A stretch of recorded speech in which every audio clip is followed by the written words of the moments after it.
Welcome back to the UNCAVED podcast. Today we sit down with Nick Gillespie, who is editor-at-large and editor-in-chief emeritus of Reason Magazine, the libertarian magazine of free minds and free markets. He's also the host of the Reason Interview with Nick Gillespie and the co-author of the book, The Declaration of Independence: How Libertarian Politics Can Fix What's Wrong with America. A two-time finalist for Digital National Magazine Awards, the Daily Beast named him one of the Right's top 25 journalists. Under his direction, Reason won the 2005 Western Publications Association Award for Best Political Magazine. Gillespie's work has appeared in the New York Times, the Washington Post, the Wall Street Journal, the Los Angeles Times, the New York Post, Slate, Salon, Time.com, Marketplace, and numerous other publications. Without further ado, here's Nick Gillespie. Welcome, Nick, and thank you for joining the podcast. We're really excited for this. And you're someone who, we talked to a lot of professors here who have a lot of experience in academia, but you certainly offer a different perspective in the journalism world too, which has its own changing landscape. So one thing I want to ask you about to start out with, we can talk about a lot of things, but something that I think you did that was very notable that I really liked as a libertarian myself, also someone concerned with the state of journalism was it your idea, I believe, to put the satellite view people's houses on the magazines that we're accustomed to then when they subscribed? Yeah, back in 2004, Reason, a supporter of the magazine who ran a direct mail business, and came to me and he talked about this technology that he had, which was essentially a super fast printer that could individualize covers or content in kind of direct mail, like, catalogs and things like that. And he explained it to me and I was like, that sounds really fucking cool. And then it took a while to figure out, okay, what would we want to use that technology for? And what we ended up doing was mass personalizing about 45,000 issues of the magazine so that individual subscribers, the cover, the inside cover, the back cover, and the inside back cover all had personalized material. And we, the big thing was we tied it to a high quality photograph, a satellite photograph of each subscriber's address.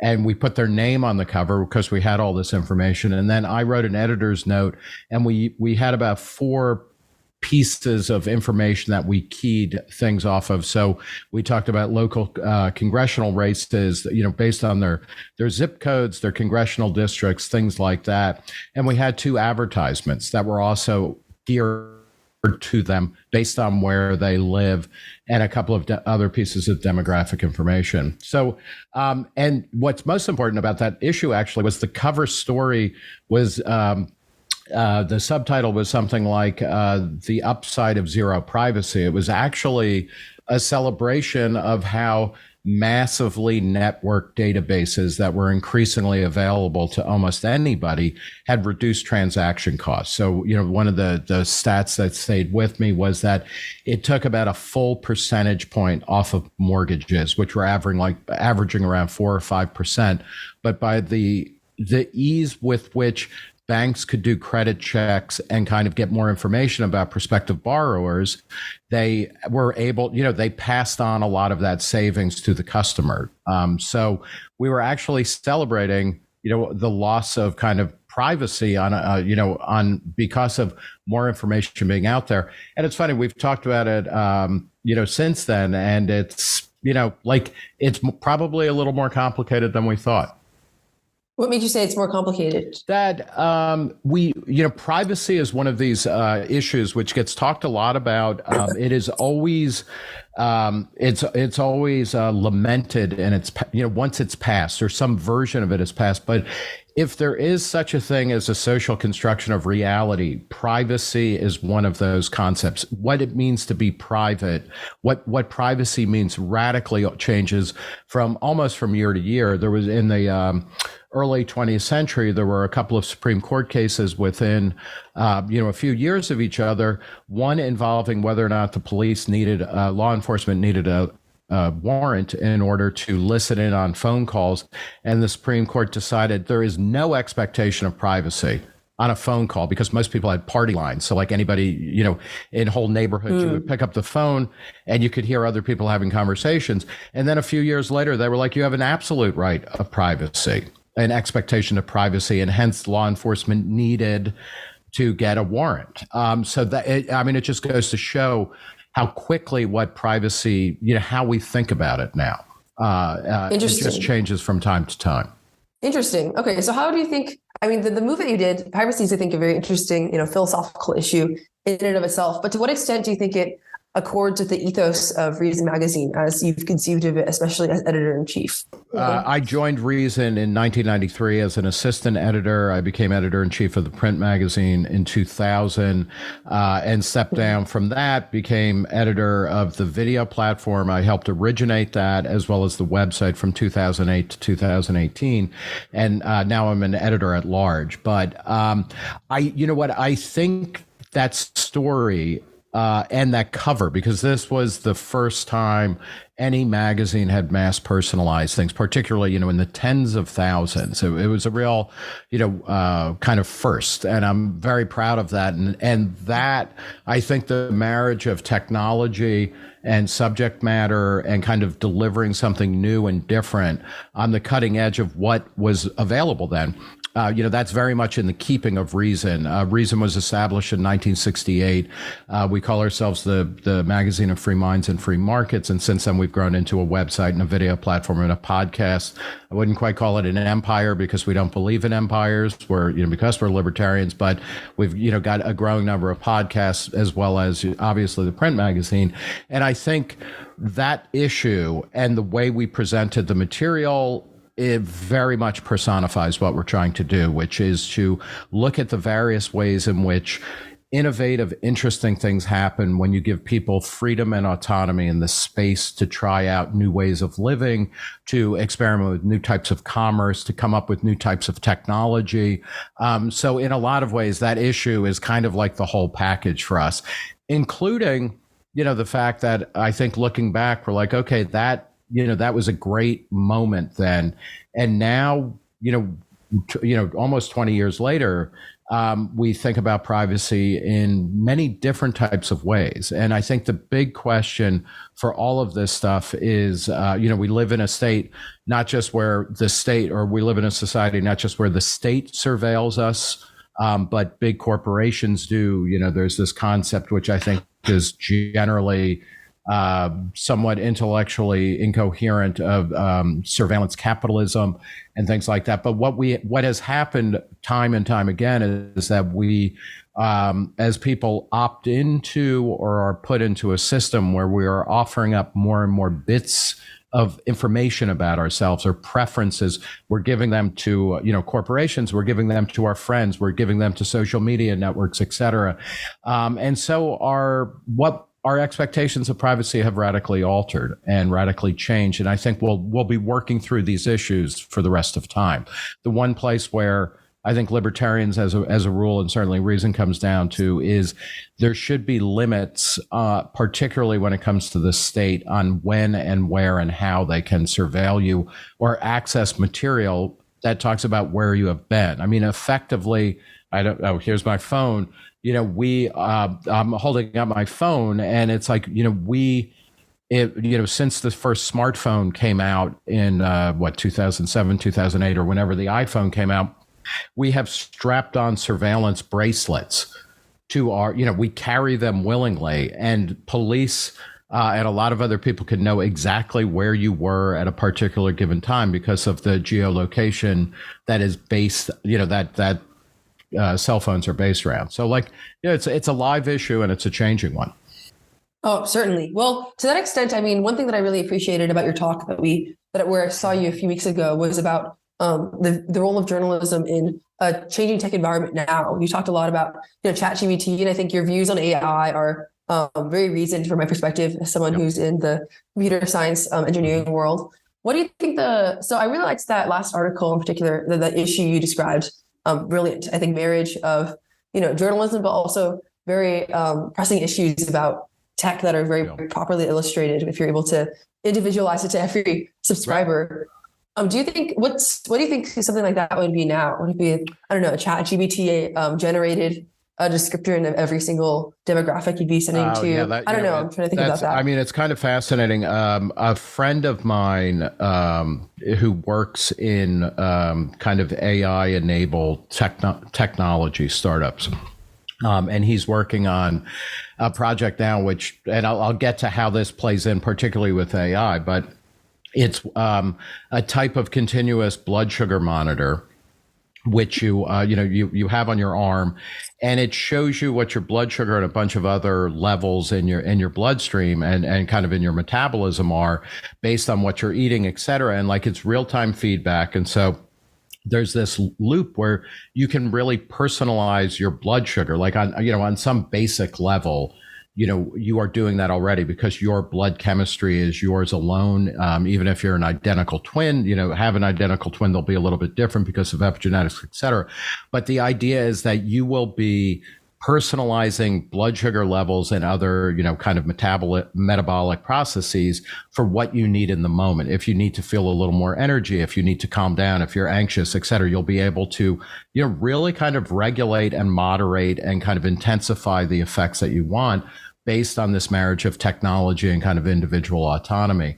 He has also has talked to me a lot about how we take personalization, mass personalization and mass individualization, I think in a profound way, is the story of modernity. If you go back to the Enlightenment, if you go back to the not the cultural revolution, thankfully, the Industrial Revolution, in a profound way, with the origin of the printing press, you can stretch this in kind of obvious ways to the Protestant Reformation and a change in how we interpret or who gets to interpret what God is and how I read the Bible, or if I read the Bible at all, et cetera. Like, we have been moving as a society, certainly in what used to be called the West, but I think on a planetary basis, towards a more individualized world where it is seen as good and proper that individuals have more choices, have the right and resources to make more choices about their individual lives as they see fit. One of the promises of the internet and of a lot of computer technology was to really help that out. And in the 90s, and again, I started at Reason in 90s after getting a PhD in literary and cultural studies at SUNY Buffalo, where I was thinking a lot about this kind of stuff. But what was great about the internet is that it was individualizing our experiences. Instead of being, subscribing to a magazine or a newspaper that put out the same thing for everybody, you could hunt out all different types of sources with what was then a radically new and ease of going out and finding different sources and building your own kind of daily news diet in a way that was much harder to do just before the internet. And of course, it was easier then than it was, 100 years ago or 200 or 500 years ago.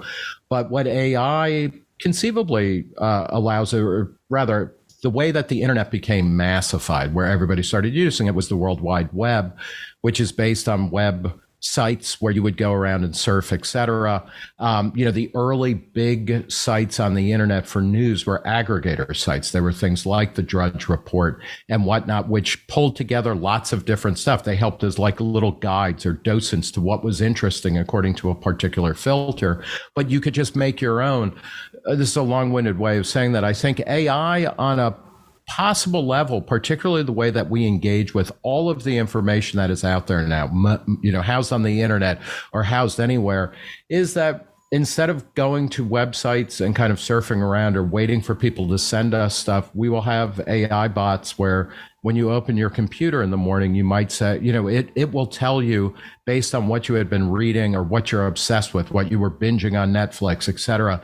Here's a bunch of stuff that you might find interesting, or reminding you of things you started but didn't finish. So in that sense, I'm looking forward to a world of individualized kind of interactions with information sources. And I think that translates into a different relationship to news and things like that. The question with all of this kind of stuff is, how do you make sure that you are not, and this is the fear of the modern era, going back to Rene Descartes, in the Cogito. Are you are you thinking for yourself? Or are you being thought of by someone else who is actually controlling your consciousness and whatnot? And I think this was a big fear in the early internet days. Would you be fed things that you think are the whole picture, but are actually a limited bit? That has become even more intensified, that fear. That when you go to Facebook, you're being, all sorts of things are being blocked. When you're going to Twitter, algorithms are blocking things so you don't even go outside of your bubble and things like that. Those fears have always proven to be overblown, but I think it's a real concern that we should take seriously, and particularly with things like AI or system, any intermediary between you, and religion, in Christian, terms, it would be, you're skeptical of the priest or the preacher or the minister or the person who is the intermediary between you and God.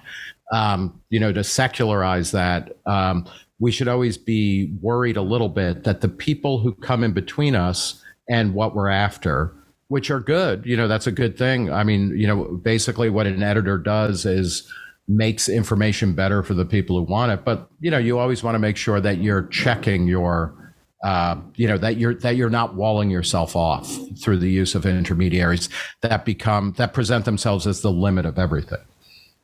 Well, I think you're very wise to describe this view of individualism, especially as it's tracked over time. Sorry. Yeah, I'm getting a little stuck. No, I think you're very wise to describe, right, how there's tension between the individual and the collective has been going on for quite some time. It's the ethos of the Enlightenment.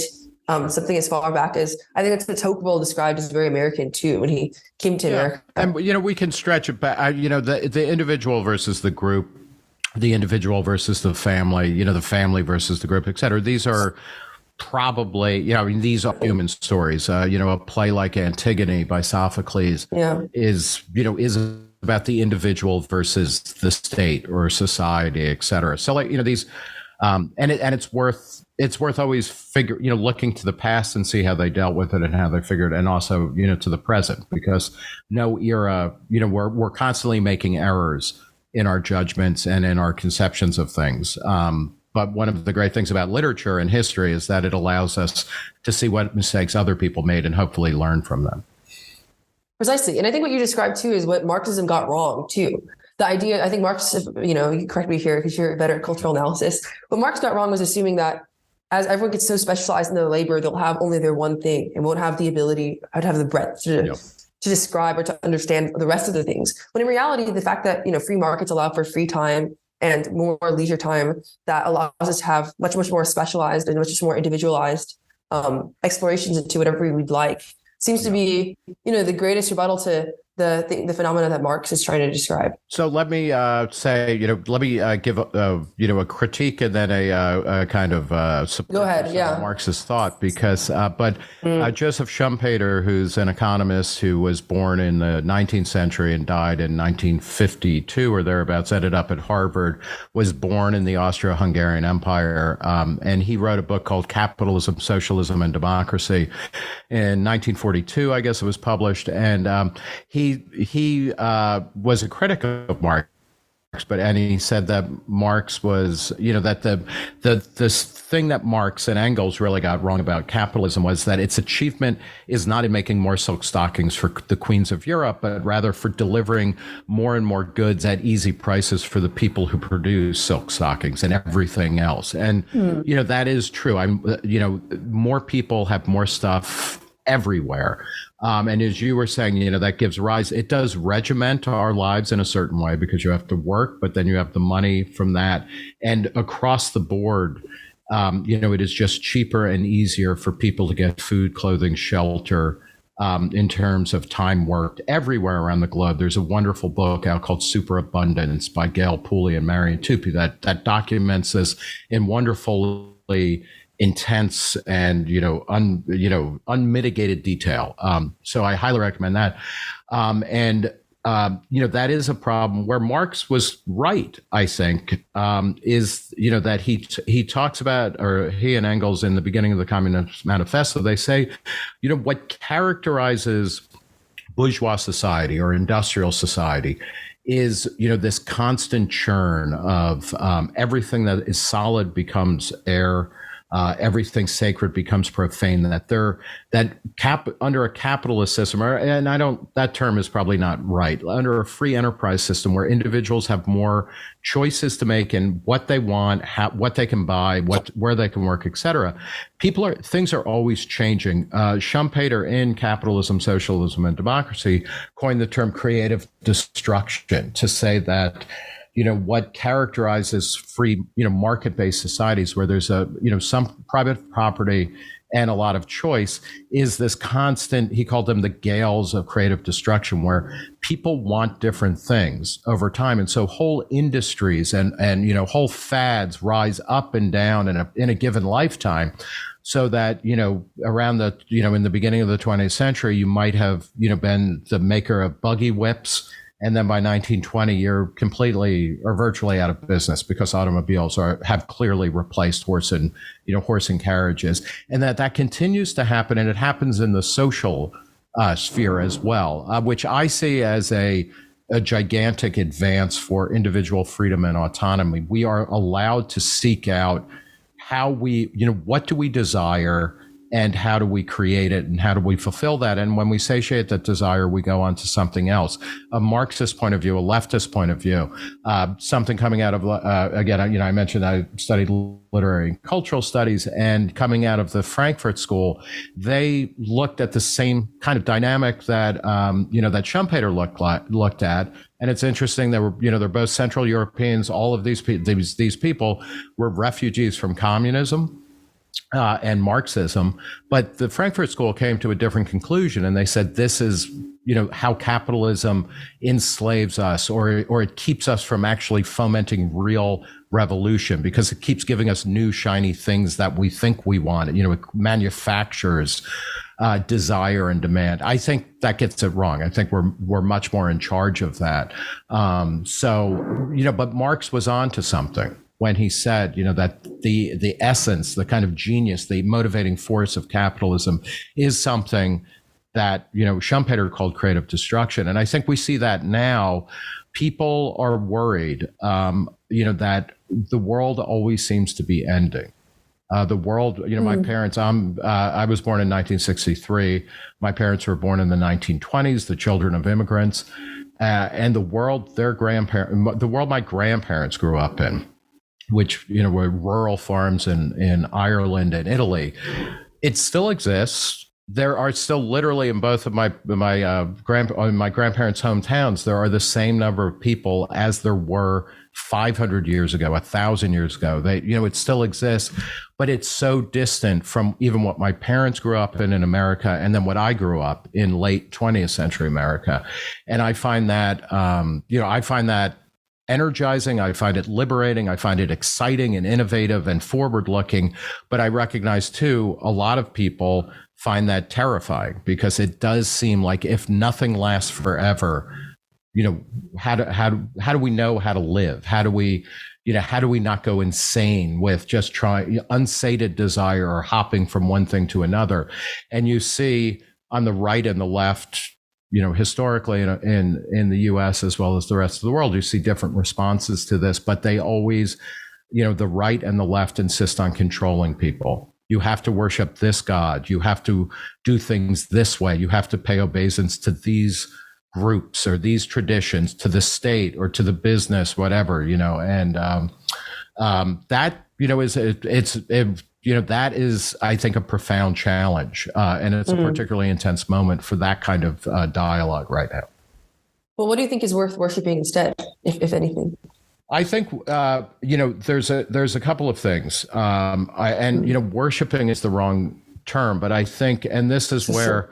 And this marks me as kind of a strange person within libertarian circles, but again, it reflects both my experience and my education and my kind of analysis, however stupid it might end up seeming. But, this is where I think you meld Nietzsche, Foucault, and people like Joseph Schumpeter, Friedrich Hayek, and other Austrian economists who ended up doing a lot of work in the United States. But that, what has happened in human society is that sometime around 1800, the world changed, where suddenly we moved out of a subsistence world into something that is like a surplus world, where, as you were saying, we had more goods. Basically we started to cover food, clothing, and shelter to a point now where, 30 or 40 years ago, 90% of the population was, near subsistence, on the planet. Now it's fewer than 10% are in ultra poverty as it's defined by the UN. And what happens when you start to cover the basic sources of need, of basic human needs, food, clothing, shelter, you start to get these things where people, argue for autonomy, more and more autonomy, the ability to live the life that they think they want, right? Or that they're experimenting with. And that changes everything. And you go closer to somebody like Michel Foucault, who, is a man of the left, but he was always a critic of kind of Marxists and of central planning and controlling. And you look at people like Schumpeter and Friedrich Hayek, and they kind of celebrate the ability of more and more people to kind of try to do what John Stuart Mill called experiments in living. We've seen this huge shift over the past hundreds of years, but I think it's accelerated in many ways in the past 50 or 100 of the breakdown of gatekeeper institutions, of the church in the United States. The number of people who go to church on a weekly basis has declined by about 50% over the past 50 or 60 years. People don't worship corporations the way they used to. I was born into a world where the dream job, if you were a man, particularly a white man, and you aspired to middle or upper middle class status, get a job at IBM, and they'll take care of you from the time you're in the mailroom and you're training to be a manager or a salesman to when you retire. Nobody thinks like that anymore. And it was revealed in the middle of the 20th century that this was a terrible way to live, to be part of a giant cog in a very successful, very powerful, very influential machine. But that was terrible. And that's, the revolt against communism was the same thing. Nobody wants to be a cog in somebody else's machine. You want to build your own machine and deal with people, not where you don't turn them into cogs for you. It's an I thou world where more people, we all recognize the equality, the essential equality of people, and then you try to persuade people to be part of your life, and vice versa, and things like that. And that, to me, and to bring it back to Nietzsche and Foucault, in capitalism, is, the question is, how do you live your life as a kind of work of art, where you are not certain where you're going to end up? You don't have ultimate fixed truths with a capital T, but rather you are groping towards better understanding of who you are, what is important to you, what is important to the people around you, what are the kinds of worlds you want to build and be part of. How do you do that? And so to me, that's what replaces traditions, and those can be political, those can be commercial, those can be religious, those can be ethnic, et cetera. What do you replace? Systems in which you're forced into systems in which you choose. And that, that's hard to do. What we have essentially done in conquering global poverty, in the past 50 or 60 years, and there's obviously still, quite a ways to go, but we have massified or, mass personalized existential angst. More and more people now have more and more time and resources to wonder about what is the meaning of it all. Oh, yeah. Well, I was going to ask you about something similar to after the first question, and I think you brought it back very nicely, which is that there's a paradox of choice it seems like we're starting to have, where on one hand, we have more individualization, more autonomy than ever before. We have tools at our fingertips that no one has had throughout human history. And yet it seems like there's this sameness that starts to emerge across what people end up enjoying. So there's an article I read from Zero Hedge there, which I don't know if you're familiar, but I imagine. But I've heard it says something that I think I've heard similarly, a sentiment that I've heard across a lot of libertarians, Christians, etc., heterodox people. But the idea is that there's a convergence to sameness to some extent, right? If you look at the Airbnbs across the world, they all seem to adopt a very similar style. The sort of things that are popular on Instagram for like female features, Right. Very, very similar. If you go to, there, there are like half a dozen or, however you want to slice it there, let's say there's 20 luxury brands that are now global brands. And so when you go to an airport or a shopping mall or not even a shopping mall, but the expensive shopping district in Abu Dhabi or in Las Vegas or in, I don't know, Rio de Janeiro or London, they all are starting to look the same, right? You see the same brands, right, the same stores, et cetera. I think there's something to that. And there, I have two responses to it, which is part of it is a result of globalization.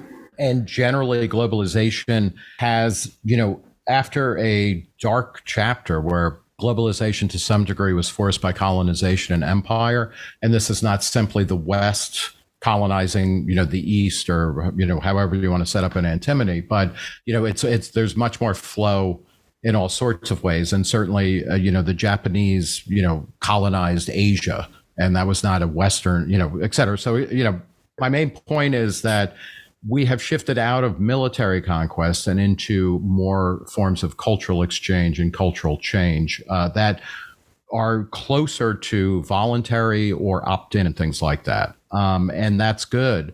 And one of the reasons why things look the same is because maybe a lot of us want the same things. And that one of the great gains, I lived full or part-time in a small town in Ohio for 20, most of the past 20 years or so. And I can tell you, I was there when the New York Times started doing mass delivery to small towns. Like I was there when cable TV fully penetrated the American television market. I was there when Amazon started shipping things everywhere. And it made living in a small town so much better because you still had the small town things, but you could get a reasonable facsimile of living in a much bigger town or in a metropolitan area. And so, part of that globalization, which leads to a sort of sameness, is incredibly liberating for people who don't live in New York, Paris, London, Rome, Tokyo. And we shouldn't lose sight of that. It's almost always elites who are bemoaning the fact that when they look at an airplane window, it looks the same to them. It's like for the people on the ground, their life is better because they have more options and more choices. The other thing, though, is to take some of this seriously, but also to look at the places where, change is happening and individualism and experiments in living are growing up all over the place. It's just you're not going to find, cutting edge culture probably in the New York City, that we're talking in, because New York is an old ossified city. You never look at the biggest place for the most radical change. You always look at the margins in the same way, that IBM, to go back to that as a metaphor, it was a giant corporation, which meant that it had to be slow moving, fundamentally conservative, risk averse because it had a lot to lose. It's the empire. It's not the rebel. And then you see, whether it's Microsoft or other smaller companies around it eat its lunch because they are smaller and more nimble. And so what we need to be doing, if we're tired of the sameness of certain things, we need to look in the, in the hinterlands, in the places where nobody wants to go, where radical things are happening. But they are, and this is, to my mind, what I think people, particularly elites, and, we're all elites here, right? Like we're you're at one of the, most highly regarded institutions, on the planet, right? I'm a background of, I'm highly educated. I've joined the elites. I paid off on the promise of my grandparents, I guess, in coming to America. But what I think people often see as sameness is a loss of hegemony, interestingly, of their cultural power. So again, I have a background in literary and cultural studies, and, it's over in a profound way for literary culture. Like they're just the literary culture that existed in mid 20th century America, where novelists, like Hemingway or Norman Mailer or Saul Bellow could be culture heroes. It's gone. And if you were invested in that system, you feel pretty bad about that. You don't always know why.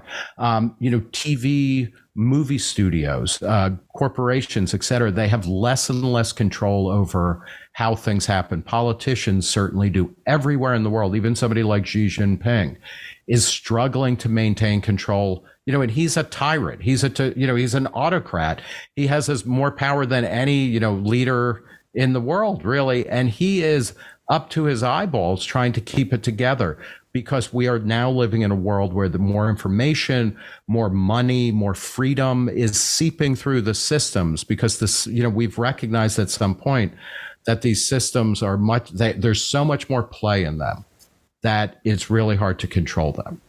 So part of the fears of sameness is it's often that people aren't listening to what I think the world should be like, and that gets projected out on the world as somehow the world is a worse place. Okay, well, I'm curious, what you describe as loss of hegemony, do you think it's more aptly described as the rise of hegemony? Because, it seems to be the case that a lot of the things that we described, like the predominance of a particular brand, right, over all laundry detergent, for example, wouldn't be as a result of necessarily these previous, hegemons that end up getting lost to, the new detergents, so to speak. Right. But instead that there's just more and more just a single hegemon, right, that ends up taking over these various things. And I think it's true in the world stage. We'd see, the US versus adversarial nations. We see it in the rise of so-called monopolies in big tech, even though, I don't think it's safe to describe them as that. I think those are great questions. And, one way to think about it is, does the U.S., currently, does the U.S. have more or less power than it had, 20 years ago, 30 years ago, 50 years ago, 100 years ago to change world events? The U.S. can plausibly, through, economic sanctions and, dropping bombs and things like that, do a lot of damage. But the last 20 years, and, let's just talk about the 21st century. One thing, and, what we have seen, the 21st century has been a demonstration project of the United States, the world's hegemon. We spend more on defense than like the next, 15 countries combined. We cannot occupy and pacify, what Donald Trump would call a couple of shithole countries. We don't have that power. It's awful that we exercised it as if we do. And that we occupied Iraq, and Iran, or rather Iraq and Afghanistan the way that we did, to very little effect, particularly in Afghanistan. All we did was, destroy a lot of things and then, welcome the Taliban back in and give them a bunch of weapons we left behind. So I would argue that, this idea that there is a single hegemon in various places, what we're witnessing is really the exact opposite, or that there are moments where things come up, and if we talk about the internet or something like that, the internet in the 90s was more dispersed. I think, what you started to see in the aughts, in the 2000s, was the rise of a couple of powerful players. This includes Google, which vanquished Yahoo, which had been the dominant search engine, but, so be it. But things like YouTube, things like Facebook, but Facebook is a good example of an empire, a virtual empire that is losing steam. It's had to change its name. It just made a catastrophically stupid bet on VR technology that nobody wants at the exact moment that AI technology, which had been bubbling along, is, clearly seems to be a more viable path to the future. And it's not clear who, if anyone, can really control that in the same way. But even at its peak, Facebook didn't block out the sun, and Facebook provided and provides a massive function around the globe. If we take it outside of a U.S. View, and it has empowered tons of people to coordinate and to talk and to be able to do things, to gain information and to push back, in a way that they did not have before. And people will say, well, Facebook facilitated the genocide of the Rohingya in Sri Lanka or whatnot. But the fact is like genocide's been happening all along. What is different actually is that a lot of the social media technologies, which are, if the companies could have an absolute monopoly on things, they would have them, but they don't. And, and they develop things like WhatsApp, and you develop, stateless currency systems like Bitcoin, which are fascinating and interesting, but in authoritarian regimes, they are an absolute lifeline to getting capital in and out of countries, to allowing people to, kind of purchase things or to move without having to, be sanctioned by the state. So I get the idea, like we look at, oh my God, like what was the movie a couple of years ago, the documentary, The Social Network, like Facebook knows. I was just listening to a panel, and excuse the crudity of this, but the person was like, Facebook has so much information on you. They know when you're going to take a shit. They are literally up your ass, right? And it's like the social network came out right as Facebook was essentially peaking in terms of average daily users in North America. They are trying to get their industry regulated so that they could lock in their market position. People are already moving beyond that. And it doesn't mean like they're pure evil and we have to escape it. It's not like a giant slave plantation. But the fact is that, hegemons come and go. And the question is, are they more or less powerful? And even again, in places like communist China, you see people fleeing centralized control, or what the Communist Party there is spending so much of its time trying to keep track of people who they encourage to move to cities. What happens when people move to cities? They become anonymous. They become unmoored from tradition. They become harder to count and harder to find.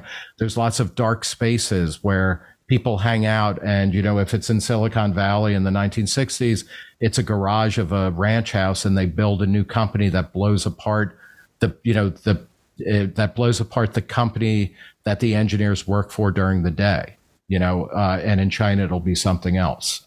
There's a negative potential to all of this, of course. Germans, getting together in beer halls in the 20s and 30s wasn't, turned out not to be a great thing. They were talking about really bad stuff.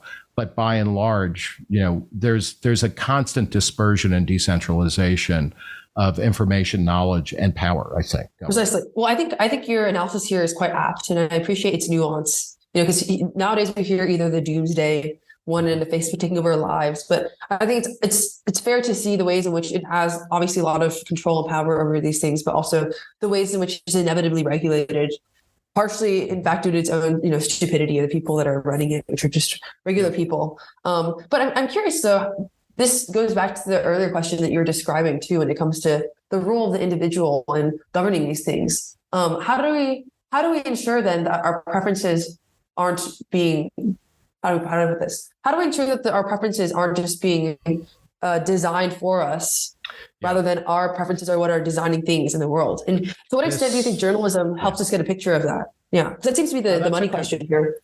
Okay, yeah, that's and it's a great question, and one another thing to think about as a backdrop to all of this is kind of generational issues, because I was born near the very end of the baby boom. You're, I assume, a millennial or a Gen Z even, and a lot has happened in the whatever it's been, 40 years, since I was an undergrad and one of the most fascinating things to me is that a lot of the rhetoric, whether it was right wing or left wing or libertarian or progressive, for a good chunk of the 20th century, it was freeing people from constraints, because everywhere you looked, if man wasn't quite in chains, they were struggling against communism and against fascism and against big business or little business or small town values or, prohibition or what, there's so many things. And so much of the energy and the rhetoric of the boomer generation, and I think this is true of Gen X, it was to getting rid of restraints and constraints on possibility. Like, we just want to be free to figure out what we want to be. I think for millennials and Gen Z, in a lot of ways, and I have two sons, one's 29 and one's 21. If anything, you have grown up in a world where it's so open-ended it's hard to choose, right? Because, and without knowing anything personal about you, it's like, if you've ended up at Columbia, you've had a lot of choices to get to a place like that. And the question isn't like, how do I free myself from the shackles of everything? It's like, how do I figure out, here's an infinite number of choices of the way that I can make myself meaningful, or I can live a meaningful life. How do I start to decide? That's like a fundamentally different question, and it's a much harder one, I think. But it goes to this question that you were asking about, how do we know if our preferences or if our desires are kind of authentic, or are they manufactured? And I don't know. I don't know that there's a really good answer to that. The only way to figure that out is to live and to find out what actually is meaningful to you, because we get everything in these containers and in these wrappers that are, part cultural, part biological, part political, part ideological.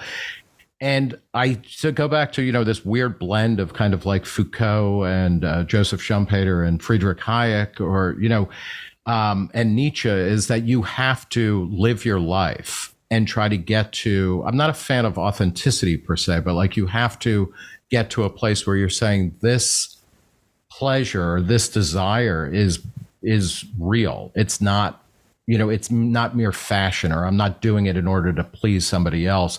And that's a discovery process. And the only way that you discover that is by living and trying different things. And also, this is where the journalism question comes into being. I think by availing yourself of the immense outpouring of journalism, media, writing, video, music. I mean, that there is so much material out there to find, what have other people done, to figure out what is your personalized vision that is going to be, I don't know, like somewhere between, and I'm thinking of myself now, somewhere between Herman Hesse and Lou Reed and Patti Smith and Joan Didion or something like that. Like you have to create your own tradition and make sure that you are living kind of, and I'm being very promiscuous here with the with mixing a lot of different types of ideas in schools, but some, John Paul Sartre talked about, living in good faith, like where you are really trying to get to something that is meaningful and real, rather than something that will please the people, that have told you this is what you want, whether it's your parents, whether it's your priest, whether it's your professor. And I think the role that journalism or media more broadly, or information really plays, is, by giving you a lot of alternative scenarios to consider and to be like, wow, that, like I've read about that. I want to go see that. And I want to see what it's like. Or I'm going to take, a little bit from that and a little bit from this over here and meld it into my own personalized culture and tradition and meaning. Or I'm going to find people who are like-minded and create a community, which may not last my whole lifetime, but it's what I want to be doing now. Having a sense of agency, as well as kind of having a sense of urgency too, like that this stuff isn't going to happen unless you make it happen. But so you should be an active participant in in the creation of meaning, identity, culture, society in your own life.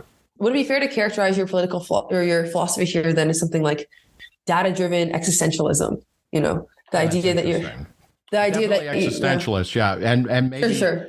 Data-driven is kind of good. I mean, I don't think this is going to show up on spreadsheets or anything like that, but experiential as well as kind of intellectual. I mean, reading is like the thing that you can download a lot of stuff, by reading or listening or watching or viewing and keeping your eyes out and traveling and all of that kind of stuff. And I know, on some level, this is all really, banal. And it's also something that has been in recognizable form for at least 500 years. I mean, people like John Milton, the English poet, when he graduated Cambridge, he went on the grand tour of Europe, where you would go to Italy and and for English people, you would go to Italy to channel, your primitive self, simultaneously Italy, was a site of the flowering of the Renaissance. So it's like, oh, it's, the most exalted intellectual and sophisticated place in the world. But it was also kind of like, it was a place where you could go to satisfy base urges, because Southern Italians, at least, are brute-like or whatever. But what I'm getting at is like what we need to be doing now. And I think, younger people need to, be focused on this. And I think, older people need to be saying, what, we need to be doing this kind of stuff consciously, and we need to be having the discussions about what this means to roam around and to find what is true and meaningful and real, and see it as a process rather than a single point of truth that then gets enforced on everybody. I think what we're seeing in the rise of this kind of mass existential crisis that comes after World War II, my parents, as children of immigrants, my father was born in Hell's Kitchen in New York to a bunch of Irish people. He worried about food. He fought in World War II. It was a hard scrabble existence. And after World War II, it was still, but like, he had food, he had clothing, shelter. What he didn't have was a meaning in his life. And I think everybody is experiencing that in bigger and bigger terms, which is great. I mean, that's a sign of progress, but we need as a society to kind of recognize that and say, okay, what we're trying to we need to create an operating system, a social, political, economic, cultural operating system that allows as many people to run their individual programs of life without crashing the system. That's what I think liberal political philosophy actually does, in a profound way. But then how do you make people who function well in that kind of free system? And I think when I look at and I see a lot of them are looking back to the past, as conservatives are wont to do. So, what we really need to do is substantiate the 1950s family and that world, everything about it, and everything will be fine. We kind of just tell people, here's your job, here's your church, here's your mate, and everything's going to be fine. And, of course, in the 1950s, people were like terrified, like that world didn't exist in the 1950s. It's a weird retroactive projection onto the 50s. But on the left, you see something else where it's, identity politics, where it's like, people cannot mix and, you can't pick and choose between all of the different parts of you. You have to, you get cast as you are black, you are white, Asians sometimes fit in there, but usually not, and you're this or that, you're male or female, you're non-binary or heterosexual or this or that, but like it's fixed. It's a weird thing because they get a certain aspect like that. We have a million more, flavors of human being than we had, 50 years ago. But they want to say, no, there are only like these 5 or 10 that are okay. And then we are going to enforce this. So it shuts down the process of kind of continuous creative destruction, not just of the economy, not just of society, of the individual as well. And that's where I think, I guess, media, journalism, conversation, community, that's where that comes into play, to be like, no, there is no endpoint to this. It doesn't have to be, terrifying. It's not like you're on a treadmill that keeps speeding, and you got to keep up. It doesn't have to be like that at all, but it is a process. And what we want to do is to make that process more public, more visible, more widely discussed, because I think we'll get along better, and more, as important, more people will join the conversation, and we'll also have more interesting models from which to kind of think about, what does it mean to be alive? What does it mean to be free? What does it mean to live with purpose?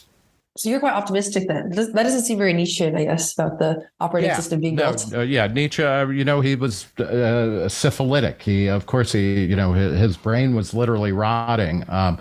Foucault is an interesting character because he, died of AIDS and knew he was dying at a certain point, but he really...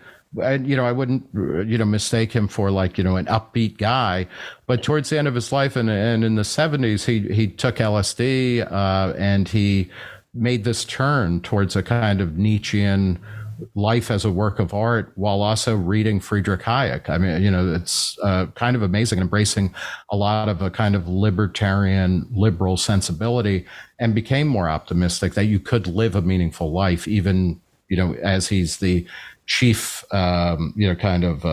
theorist of overwhelming power that is always and everywhere, kind of rigging the game. Schumpeter was a deeply depressive man. I mean, and for good reason. His biography, there's a great book about him called Prophet of Innovation that came out about 15 years ago. Literally everywhere he lived disappeared in his lifetime. Like the village that he was originally from, that region and country was destroyed. It changed. And then, he had to leave Germany or Austria and Germany because of the Nazis. Like everywhere he was just disappeared, which kind of makes it interesting that he would talk about creative destruction. But he was deeply depressive, as an individual. I think we can learn from these people. And the one thing we shouldn't take on is their kind of darkness, because there's actually many reasons to be optimistic. I mean, it's hard.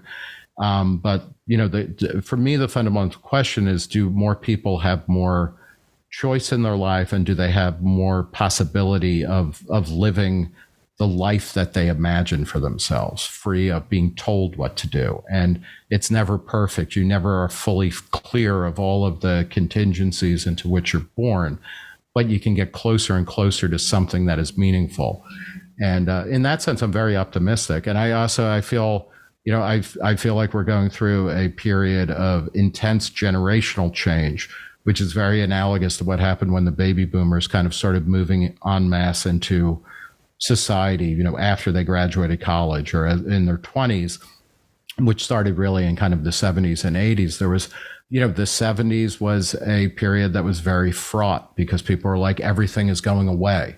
The family is breaking down. Nobody's going to church. The U.S. is about to lose to the Soviet Union, and then it gets okay after that, because it was just, we mistook generational shifts for the end of the world.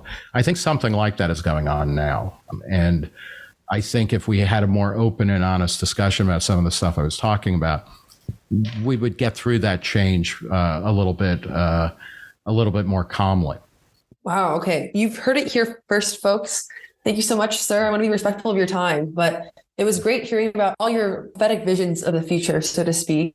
Is there anything else that I'm missing in terms of what your view of what this sort of social fabric will look like eventually? And of course, how journalism fits into that, or is that about it? I think one of the things to recognize about the media landscape and the journalistic landscape is that there was a massive proliferation there has been a massive proliferation in news sources, or just in voices. I don't even like to say news sources, but it's easier than ever for people to speak their mind publicly and gain an audience. And, it comes and goes where, sometimes discourse is more centralized, sometimes less centralized and whatnot, but there's so much. And, one of the problems with the way we talk about a lot of this stuff, I think, is that no industry has been more disrupted over the past 50 years than the newspaper industry in particular, but journalism and media more generally. The number of people who work at daily newspapers, which had been an institution for about 100 years, is way down. And so the people who tend to write about this stuff are in an industry that is in a profound way declining or going through such massive wrenching transformations that of course they project outward and only see misery and dissipation and destruction in the world. And this is where, it's very helpful to be, kind of postmodern about this and recognize that the lens through which that we apprehend reality is distorting, I think journalists, to use a phrase that was very common in arent in the 80s academy, journalists constantly are confusing the map for the territory. And what they're mapping is the end of their profession or the world that they thought they were going to inherit. And that sucks. That's hard. It's brutal. It's really difficult to deal with. But we shouldn't mistake that for the reality that is being born all over the place in America, but especially in other parts of the world. And it's a better place. I mean, it's like more people are living, period. More people are living longer. More people are, groping towards, just defining themselves and living the lives that they want to live. And that's not a small thing. That is the thing. It's pretty great.